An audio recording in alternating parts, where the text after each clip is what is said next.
Boa tarde, oitavo ano, espero que estejam todos bem. No vídeo de hoje eu venho explicar aqui as atividades de recomposição da carga horária.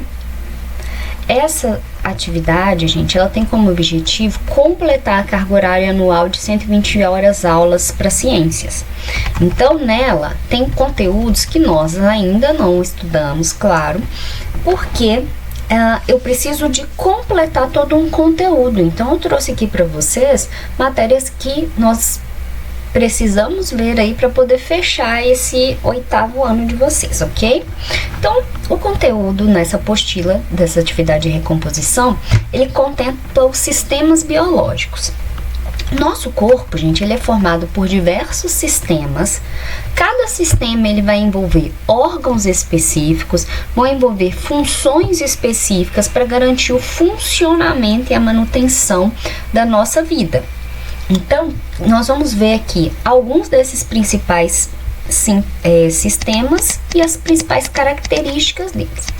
Então, o sistema cardiovascular é o sistema que ele é formado pelos vasos sanguíneos ou pelo coração. O sistema cardiovascular, gente, ele é responsável por transportar o sangue por todo o nosso organismo para que esse sangue, que é cheio de nutrientes, com oxigênio, para que chegue em todas as células, para que as células continuem funcionando, realizando o seu metabolismo, e retira também dessas células as excretas, ou seja, aquelas substâncias que foram obtidas após reações químicas que acontecem nessa estrutura e fazem mal ao nosso organismo. Então elas precisam ser eliminadas. E quem faz o transporte dessas substâncias também é o sangue. Só que para o sangue circular no interior dos vasos sanguíneos, ele precisa de ser impulsionado pelo coração. Então, o coração é uma bomba que nós possuímos, que ela é responsável por, quando ela vai dilatar e contrair, para impulsionar esse sangue no interior dos vasos sanguíneos.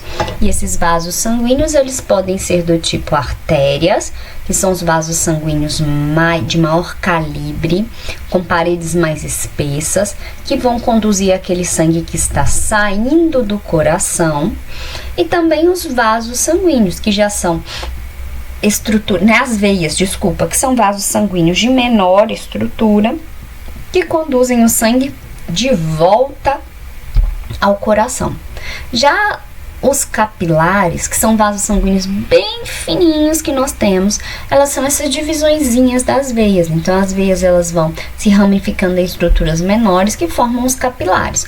Os capilares eles têm paredes muito fininhas. E isso, gente, é muito importante para que haja o processo de troca entre o oxigênio e o gás carbônico.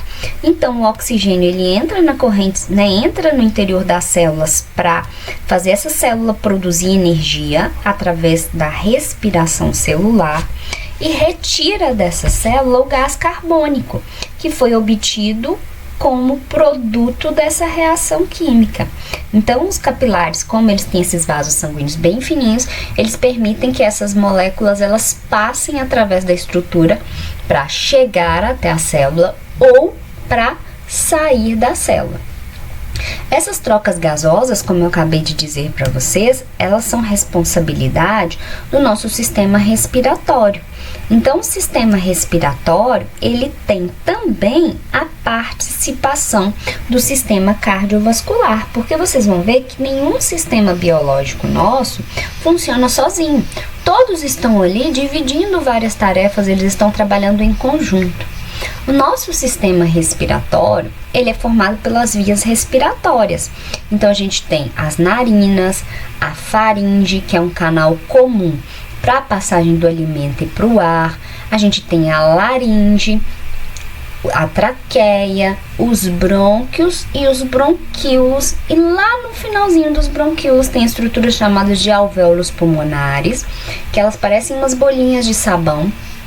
E elas são riquíssimas em capilares, porque são os capilares que vão permitir essas trocas gasosas entre gás oxigênio e gás carbônico, ok? O sistema digestivo já é o responsável pela digestão dos alimentos. Então, o que é digerir um alimento? Digerir um alimento é pegar essas moléculas maiores e quebrá-las em partes bem pequenininhas, que são os nutrientes, que vão ser absorvidos pelo nosso organismo. Esses nutrientes, eles vão também seguir para nossas células e lá eles vão participar de diversas funções. Nosso sistema digestivo, ele é formado pela boca. Na boca a gente tem a ação dos dentes, que servem para triturar esse alimento. Nós temos a língua, que serve para poder ajudar na movimentação desse alimento no interior da boca. E nós temos também as glândulas salivares, que produzem a saliva. A saliva, ela tem na sua composição uma enzima que vai ajudar no início dessa digestão. Então, a saliva, ela tem uma substânciazinha que a gente chama de enzima que acelera a quebra desse carboidrato. Então, o carboidrato é uma molécula muito grande e ela precisa ser quebrada em partezinhas menores para conseguir entrar na nossa célula, ok? Então, mastiguei e engoli. Esse alimento vai passar para a faringe, depois ele vai passar lá pelo esôfago. No esôfago, ele vai descendo lentamente por um movimento que a gente chama de movimento peristáltico, que é um movimento mesmo de empurrar esse alimento até ele chegar no estômago. Lá no estômago vai ter o suco gástrico, que é um ácido que vai fazer a quebra desse bolo alimentar. Além disso, vai ter a ação também de outras enzimas que vão começar a quebrar a proteína e quebrar os lipídios. Lá no intestino delgado, vai ser onde acontece a maior parte da digestão. Porque no intestino delgado, o alimento ele vai passando, né, aquele bolo alimentar, ele vai passando ali dentro. E à medida que ele passa dentro dessa estrutura, os nutrientes vão sendo absorvidos. Esses nutrientes vão seguindo para a corrente sanguínea. Quando essa substância ela chega ao intestino grosso, lá no intestino grosso vai ser absorvido apenas a água. Então vai ter a formação do que a gente chama de bolo fecal. Esse bolo fecal vai passar para o reto e vai ser eliminado pelo ânus. Existem outros órgãos que a gente chama de órgãos anexos. Por que são órgãos anexos? O alimento não passa por dentro deles, mas eles produzem substâncias que ajudam na digestão, como, por exemplo, o pâncreas e o fígado. O pâncreas, ele tem a função de produzir o suco pancreático.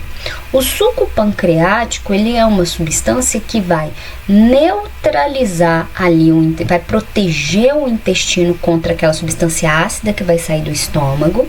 Além disso, ele também ajuda na quebra dos lipídios, dos carboidratos e das proteínas que ainda não terminaram de ser digeridos na boca e no estômago.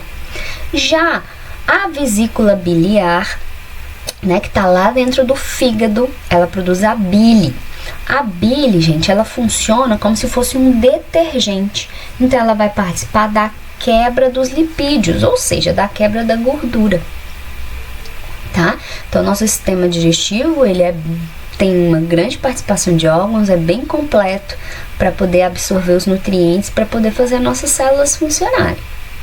Já o nosso sistema nervoso, ele é o sistema que vai controlar o funcionamento de todos os outros sistemas biológicos. E ele é formado pelo nosso sistema nervoso central, onde eu tenho o encéfalo e a medula. A medula é uma estrutura, gente, que está dentro da sua coluna, tá? Vertebral. E o encéfalo é toda essa estrutura que está dentro do seu crânio, aí dentro da sua cabeça. E tem também o sistema nervoso periférico. O sistema nervoso periférico, ele é formado pelos nervos. Esse sistema nervoso central, ele vai captar todos os estímulos que a gente está recebendo do ambiente, vai interpretar e também vai captar e receber todos os estímulos que são enviados pelos nossos órgãos, pelas nossas glândulas, vai produzir respostas, fazendo com que esse organismo funcione ali de um modo completo.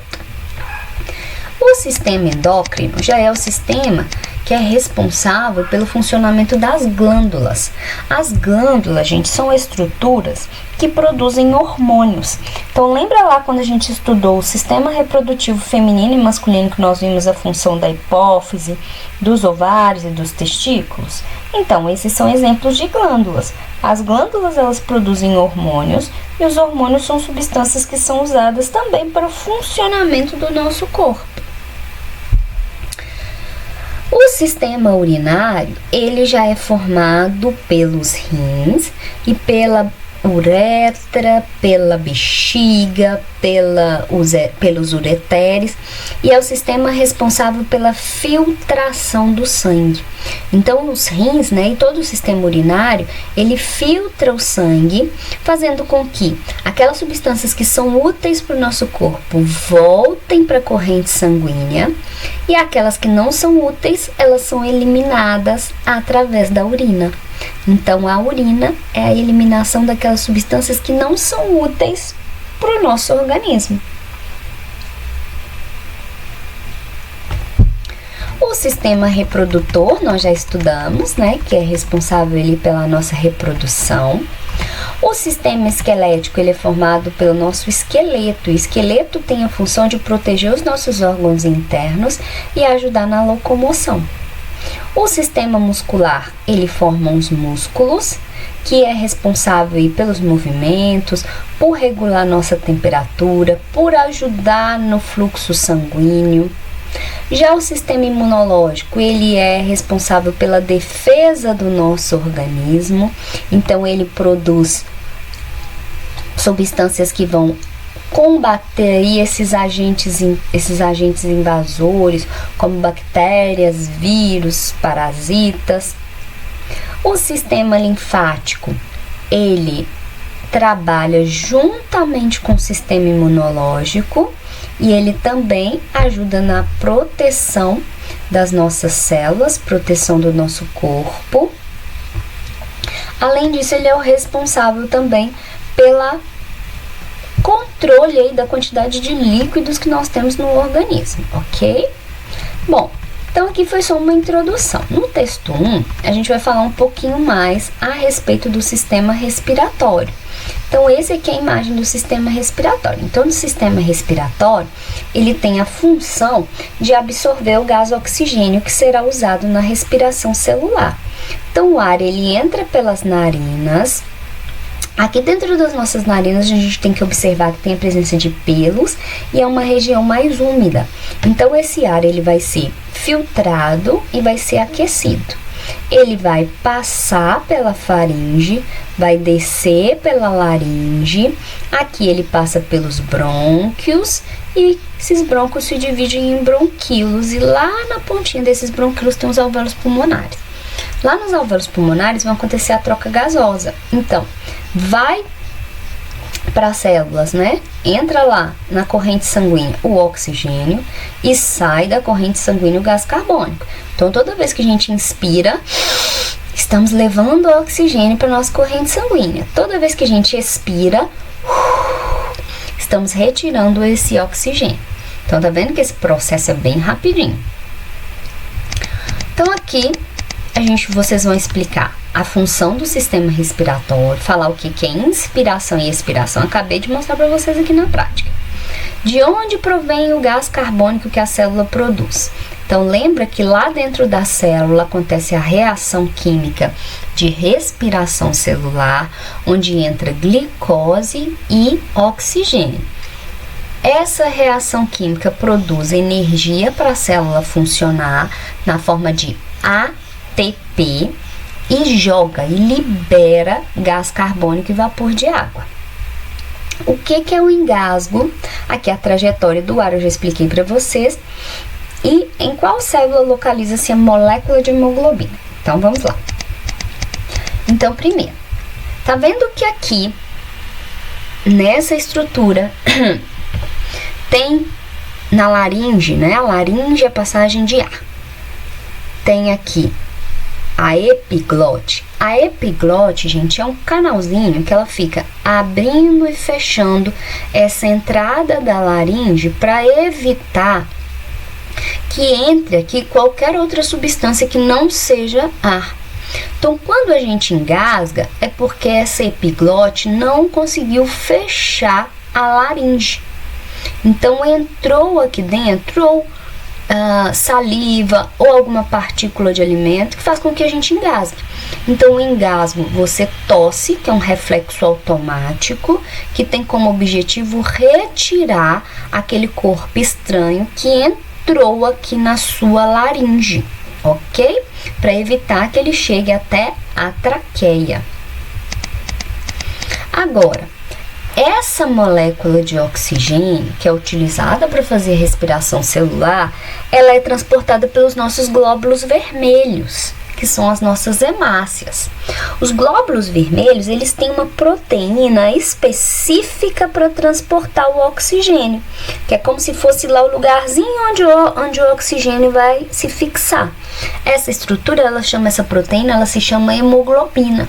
Então, a hemoglobina é uma proteína que está presente nos nossos glóbulos vermelhos. E para formar hemoglobina é preciso ingerir ferro. Então, por isso que a mãe aí manda comer feijão para não ficar com anemia.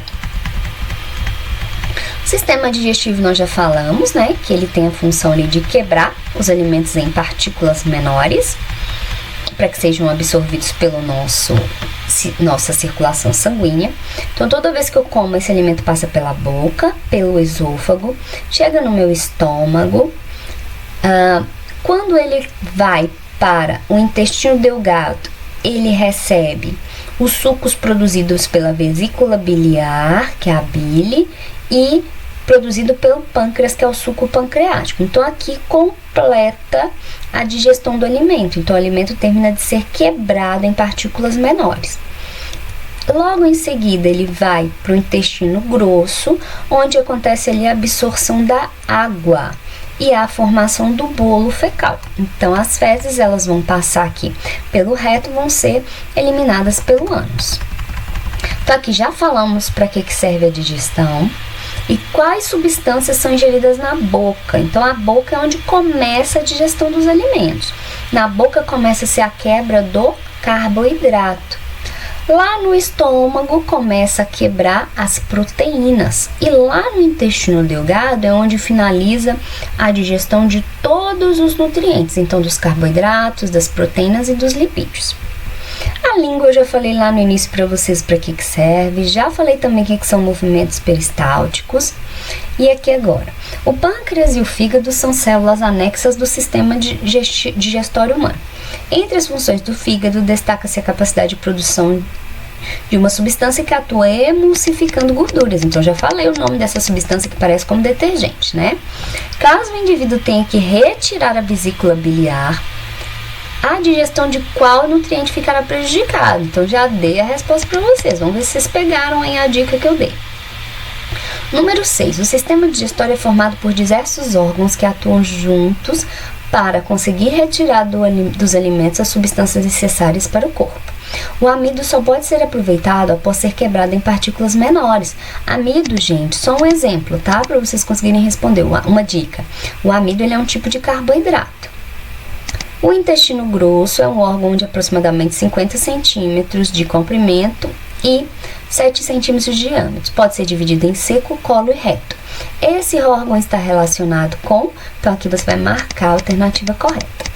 No texto 3, o texto ele tem o título de que nós somos o que nós comemos. Por quê? Aquilo que nós ingerimos, os nutrientes que nós absorvemos, vão ser utilizados para manutenção do nosso corpo. Então, quando a gente come alimentos saudáveis, nós estamos fazendo com que o nosso corpo funcione da maneira correta. Quando eu tenho uma alimentação desequilibrada, uma alimentação com excesso de carboidrato, rica em gorduras, rica em substâncias que vão causar inflamação no meu organismo, o meu corpo não vai funcionar direito. Então, ali eu posso ter o desenvolvimento de doenças. Os nutrientes, eles se dividem em 3 tipos. Existem os nutrientes que têm função energética, que o próprio nome já diz, são aqueles que vão dar energia para as células funcionarem.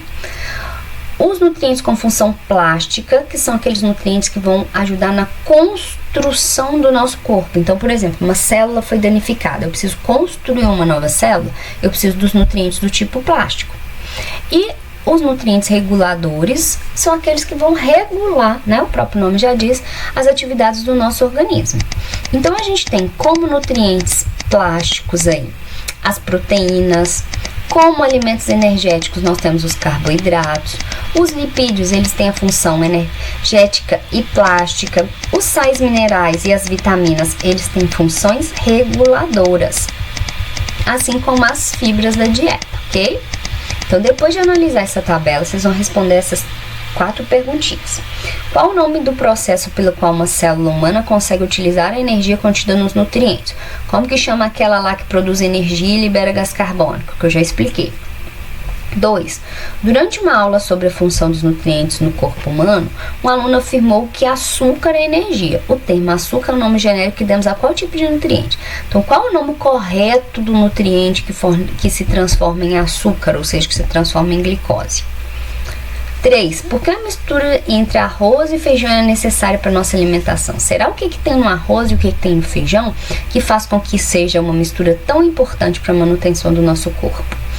E aqui na número 4 vocês vão falar qual que é a função dos nutrientes plásticos, dos energéticos e dos reguladores, que eu também já expliquei. Número 4, aqui no texto 4, a gente tem um texto um texto e uma imagem do sistema excretor. Sistema excretor, ou chamado também de sistema urinário, é aquele responsável pela filtração do nosso sangue, e como resultado dessa filtração ele tem a produção de urina. Então ela é formada aqui, ó, pelos rins. A gente tem um par de rins, a gente tem 2 uretras. A uretra ela liga o rim à bexiga, e a gente tem a bexiga que armazena essa urina, e temos aqui o canalzinho para eliminar essa urina, que é chamada de uretra. Então, número 1 aqui. Quais órgãos formam o sistema excretor? Qual é a principal substância excretada pelos seres humanos através da urina? Então, toda vez que eu como proteína, então olha só, acontece a liberação do ácido úrico. O ácido úrico, gente, ele é uma substância que ela precisa ser eliminada pelo nosso corpo, porque senão ela pode danificar as nossas células.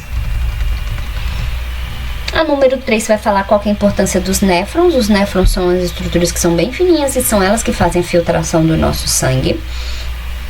E a número 4, vocês vão marcar aí a função da bexiga. No texto 5, a gente vai falar do sistema endócrino, que é aquele que eu falei com vocês que é responsável pela produção dos hormônios. Cada hormônio, ou seja, cada glândula que é espalhada pelo nosso corpo vai ser responsável por produzir um hormônio específico.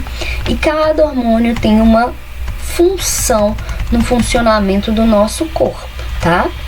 Então aqui, onde as glândulas, aqui a função do sistema endócrino já falei, onde que as glândulas endócrinas lançam suas secreções? Então aqui também no texto tem falando. Explique em suas palavras o que são hormônios. Então depois de você ler no texto, fala o que você entendeu o que são hormônios. E aqui por último vocês vão falar o que são glândulas afríquinas, que também tá aqui no texto, ok? No texto 6, ele vai falar como que esses hormônios atuam no funcionamento do nosso corpo. Então, aqui ele traz pra gente os principais hormônios que a gente tem, né? O ADH, que é um hormônio que ajuda na reabsorção de água. O GH, que é o hormônio do crescimento. A ocitocina, que está relacionada aí no momento do parto, a contração do útero e a liberação do leite pela glândula mamária.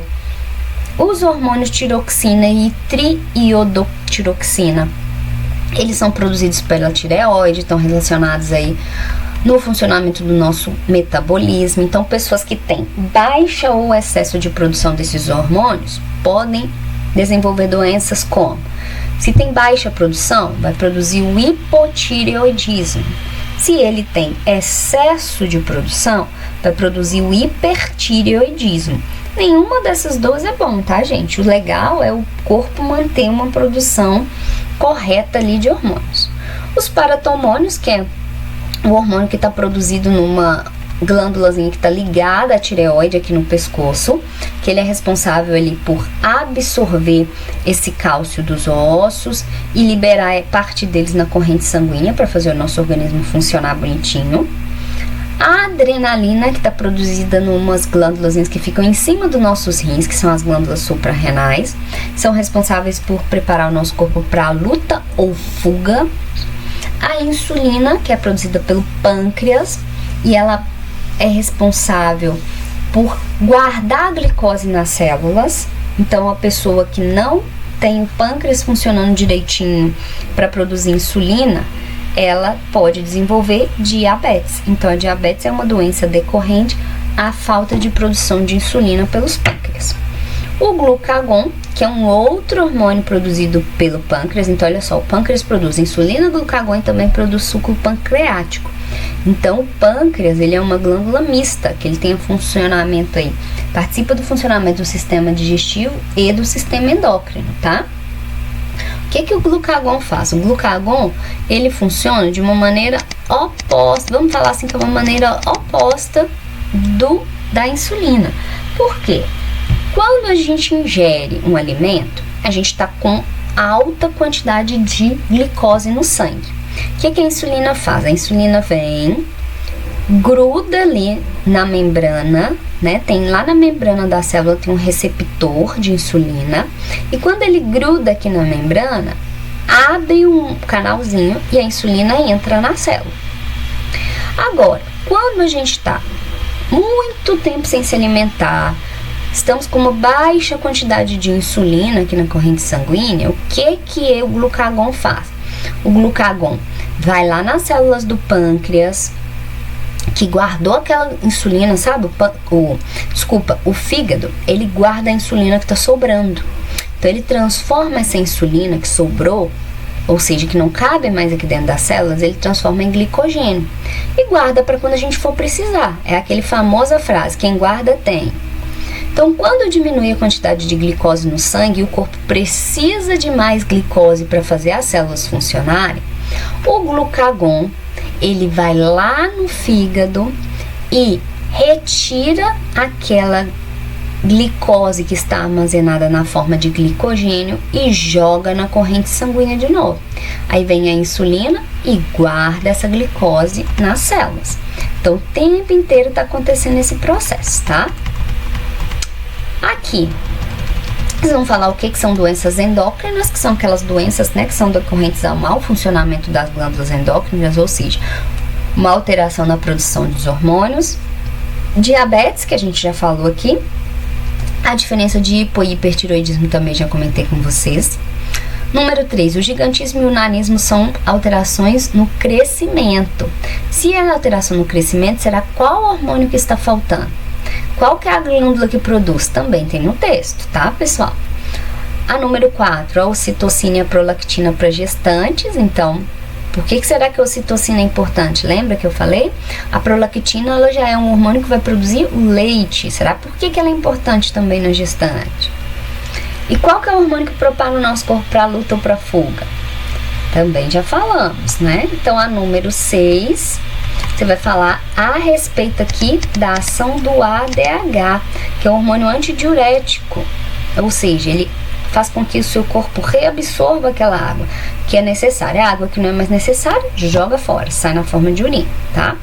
Então aqui, ó, assim quando o suprimento de água do corpo for excessivo, espera-se encontrar no sangue. E aí, vocês vão marcar qual que é a alternativa correta aqui, ok?